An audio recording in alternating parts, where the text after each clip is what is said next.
Salam alaikum. Ne vous inquiétez pas, je vais être rapide. En 10 minutes, je pense qu'on va faire le tour. Donc je me présente, je suis M. Saïdi, je suis ingénieur informaticien, un master en finance, et j'ai quitté le milieu de la banque depuis très peu de temps, 2-3 ans. J'étais en banque d'affaires, j'étais expert en risque pour venir faire l'agence Gomaka, parce que le voyage spirituel, c'est quelque chose qui me tient à cœur. Et sachant que, pour les intéressés d'entre vous, j'ai créé aussi un club de globetrotters arabes qui s'appelle Rahala, qui regroupe beaucoup de personnes d'origine des pays arabes qui ont fait le tour du monde. Donc, c'est des personnes qui peuvent vous étonner. On a beaucoup de monde, des amis personnels, qui ont fait l'Everest. On a des gens qui ont fait le tour du monde à cheval, à pied, en courant, en course, à vélo. Et notre but, c'est de montrer qu'on peut aller en Chine, en Inde, en Patagonie avec un passeport algérien, tunisien, autre, et habituer les polices de frontières du monde entier à nous voir passer avec un beau message d'ouverture, pas toujours de crainte et de recherche sur nos fiches quand on passe dans les frontières. Donc ça, c'est pour les intéressés. On fait des soirées à Hala aussi, ici.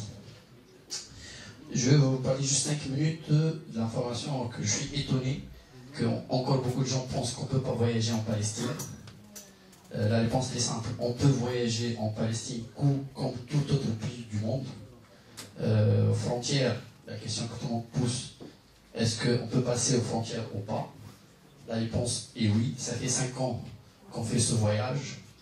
On a eu un taux de 99,99% des personnes qui passent. On n'a jamais eu quelqu'un refoulé, en tout cas dans notre cadre de voyage à ordre touristique. Donc on n'est pas de l'humanitaire, on n'est pas de la politique. Quand on vient, nous, Gomaka, en tout cas avec un groupe, généralement, Mou'atamiri, donc les gens qui ont fait l'Umrah, on s'arrête à Amman, en Jordanie, on prend le bus, on traverse les frontières côté Jisr al-Malik Hussein pour Allenby. Donc nous sommes un groupe touristique, généralement le passeport est en français. On prend avec nous des Tunisiens, passeport tunisien et passeport marocain, aussi ils passent. Algériens, non. Moi, pourtant, je connais quelqu'un qui est parti avec un passeport algérien.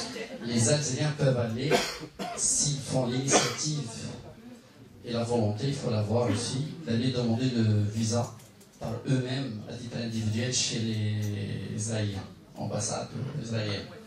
Mais celui qui vient dans un groupe touristique n'a pas besoin de visa. À partir du moment où nous on prouve qu'il y a 10 personnes. 10 personnes, ça fait groupe touristique. Donc la loi, ils n'ont pas le droit de nous empêcher de passer. Donc sachez que tout le monde peut aller. J'ai eu de tous les profils. J'ai eu des têtes de manifestants, j'ai eu des têtes de listes d'associations, j'ai eu des convertis, j'ai des juifs convertis.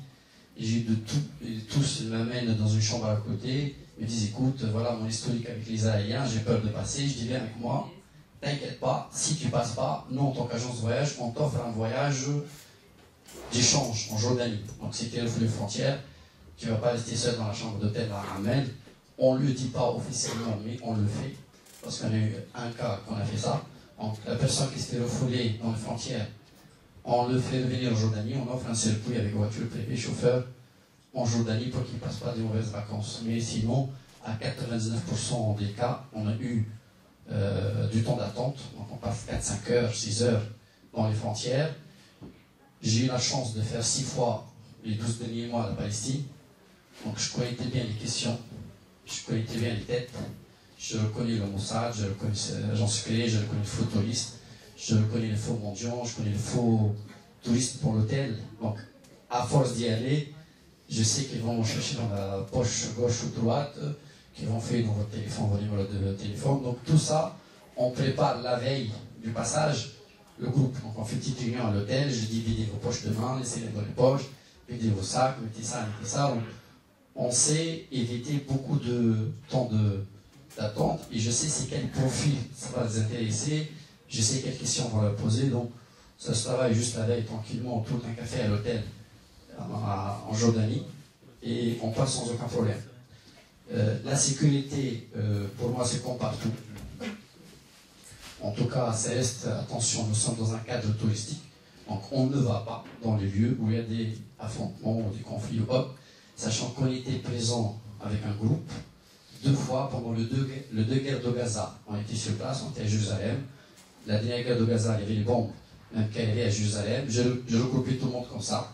J'ai dit qui a peur, qui a envie de quitter la Palestine. Personne ne voulait quitter. Pourtant, voilà, c'est une vie entière, mais comme le Quds, c'est la taille de Paris. On sait qu'il y a une bombe qui est tombée peut-être à Saint-Denis, mais l'esprit l'a fait Créteil. Ça n'a pas fait peur aux gens. Ils ont dit on est là, on n'a pas envie de quitter. Et les 2 guerres, on était sur place. Les autres lieux, on a le droit de nous balader où on veut, encore une fois, parce qu'on a un bus touristique, on a un guide palestinien. Pour info, on ne travaille qu'avec les Palestiniens. Le chauffeur, le guide, le bus, l'hôtel, le change, même la nourriture et des repas, on va les faire dans des camps de réfugiés. Donc on appelle des associations humanitaires locales, ils nous préparent à manger, ça nous donne le prétexte officiel de venir en camp de réfugiés, on mange chez eux, donc il n'y a aucun problème. En tout cas, on n'a rencontré aucun problème de se déplacer où on veut. On va à Quds, Jérusalem, Ariha, Jéricho, Hébron, Ramallah, Nablus, Yafa, Jaffa, Haïfa, Bethlehem, Bethléem et Akka. Nablus, Ramallah, je pense que j'ai dit, donc pratiquement toutes les villes palestiniennes. Le circuit, il est combiné avec la Jordanie. On appelle ça chez nous tête des prophètes, parce que dans les visites, encore une fois, c'est un voyage touristique spirituel. Ce qu'on fait, donc il est orienté spiritualité, la moitié du Coran. Vous connaissez tous le Coran, 50% du Coran parle de Qasas al-Anbiya, donc les histoires de l'Anbiya.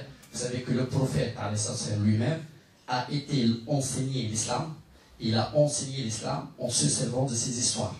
Il s'est basé sur les histoires de 120 000 prophètes avant lui pour enseigner l'islam. Donc là, on plonge directement dans la source. Je vous donne un titre d'exemple. On va à Petra, en Jordanie. Là, il y a Wadi Moussa, il y a le rocher que Sayyidina Moussa, il a tapé avec la Hassa où l'eau a jailli. Puis on passe. Il y a le temple Sayyidina Haroun. Puis on passe. Il y a Qawm Lut, le peuple Lut, un mémorial de Zara, l'épouse de Lut. Puis on passe. Il y a Maqam Sayyidina Shu'aib. Il y a la grotte des 7 tourments, El-Kef. Il y a côté palestinien. On va bien sûr au Qubbat Sakhra, il y a le rocher sacré, le Masjid al-Aqsa. On va avec Lahm, le lieu de la naissance de Sayyidina Isa. On va le lieu où il y a Souk al-Ma'ida, donc le dernier dîner avec les apôtres, Souk al-Ma'ida. On va voir le lieu où Sayyida Maryam a vécu avec Sayyidina Zakaria, décrit dans le Coran aussi. On va au lieu où Sayyidina Isa est monté au ciel, Kanist al-Qiyama. On va à Masjid Omar, on va à Maqam al-Adawiya, on va à Qayt al-Uzayr, Nabi Uzayr. On va à Maqam Nabi Yunus, on va à Nabi Moussa, le dernier lieu où Sayyidina Moussa a été vu. On va à Jéricho, Ariha, il y a la grotte de Sayyidina Isa. Il a vécu la même expérience que Sayyidina Ibrahim, avec le diable, avec la tentation et tout ça. Ça, c'est quelques exemples. Donc, c'est une terre, Shem, donc entre la Jordanie et la Palestine, où tous les prophètes pratiquement ils sont passés. Et le voyage, c'est vraiment dans le sens spirituel, de visiter et vivre ce que le Coran nous raconte. Pour ça, c'est le premier type de voyage. Deuxième type, on l'appelle le combiné. Combiné Quds avec l'Umrah. Pour la personne qui a envie de faire l'Umrah, il peut s'arrêter pour faire le hadith, la Toshat al-Rihal et la Khayf Message. Donc on s'arrête à Amman, il fait le même programme que les autres. À la différence, dernier jour, on revient à Amman et on prend le vol à Amman Midi.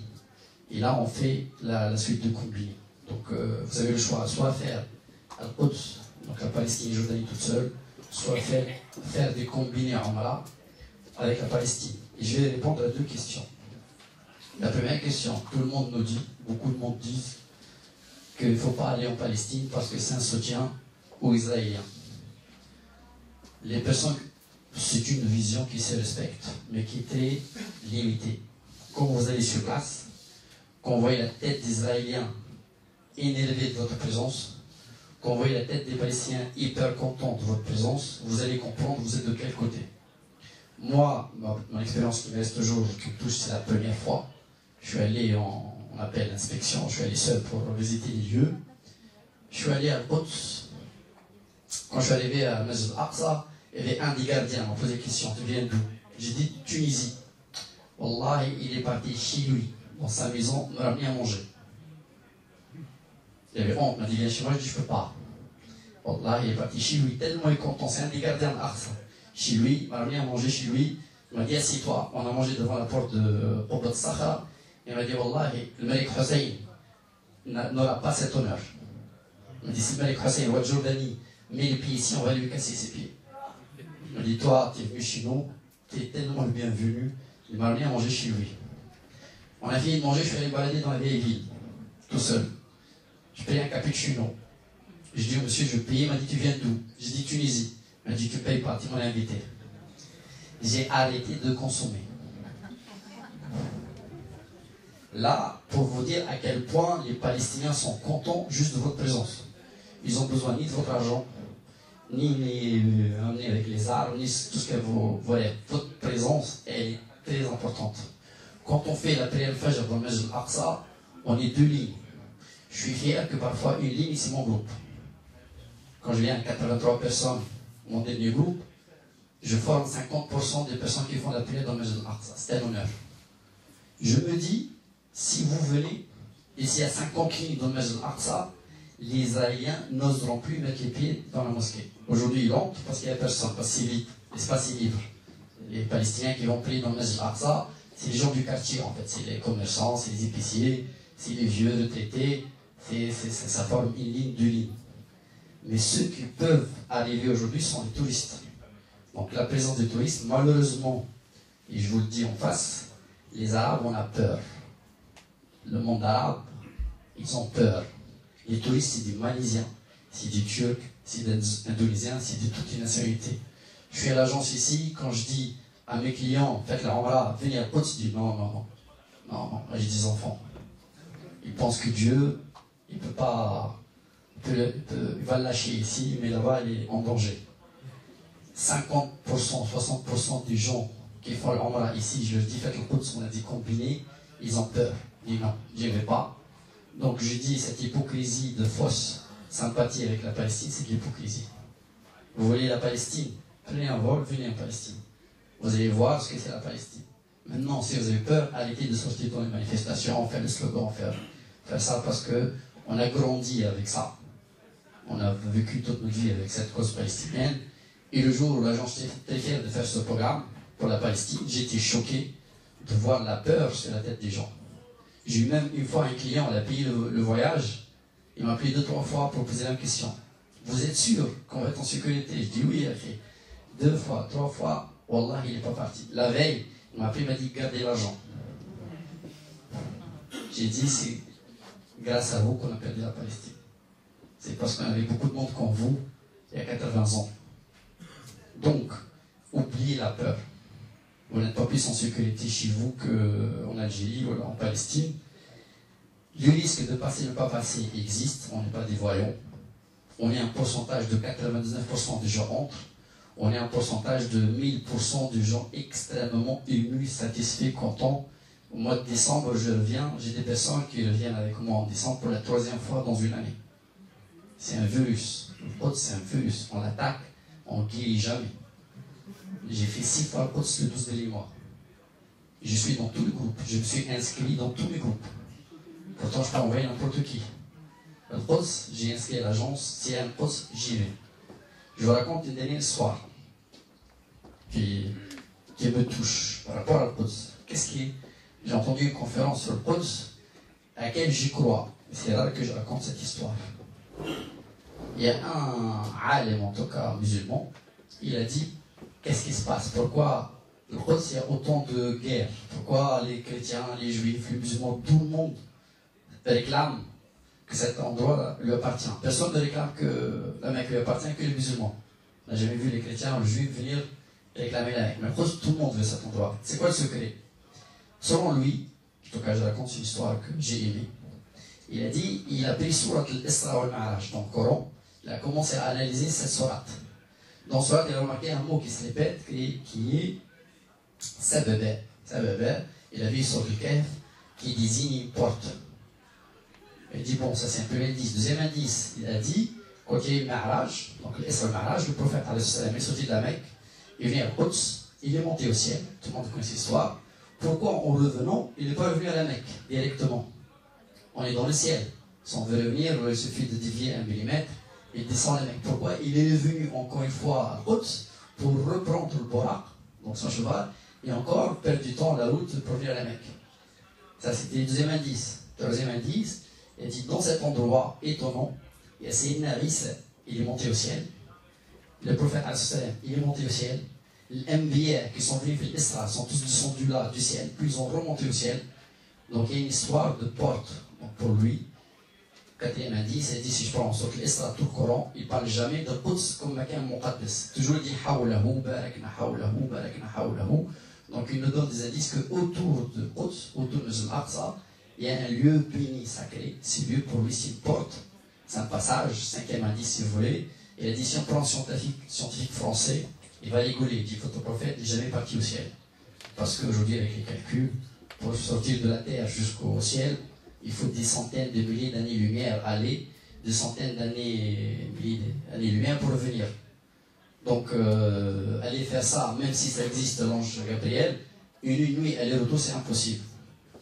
Donc, ce conférencier, il a dit non, s'il y a une porte, il a récupéré tous ces indices, tout devient possible. Donc, il dit autour du Sahara, autour du rocher, au-dessus du rocher, il y a une porte qui amène de ce monde vers le delà. Et c'est ce que j'ai beaucoup aimé ça parce que je crois qu'on a un sentiment, on n'a nulle part ce sentiment en tout cas. Je vais à la Mecque 50 000 fois à l'année, j'ai fait X Hajj 300 Umrah, j'ai jamais eu le sentiment que j'ai quand je suis à Jérusalem. Ça n'a rien à voir. Donc voilà, je termine juste pour vous dire, si vous voulez voir nos voyages, vous allez sur le site qui est éteint. Vous allez sur gomecca.com, on a deux types de voyages de menu. Au Quds, il y a soit combiné Umrah plus Quds, soit circuit Palestine-Jordanie. Donc pratiquement, on a un départ chaque mois. Décembre, il y a déjà 50 personnes inscrites. Février, je pense qu'il y a déjà 80. Avril, mai, il va y avoir minimum 50. Donc vous êtes dans des groupes, c'est toujours un ou deux bus. Et voilà, vous êtes bienvenus. Barakallahu fikum.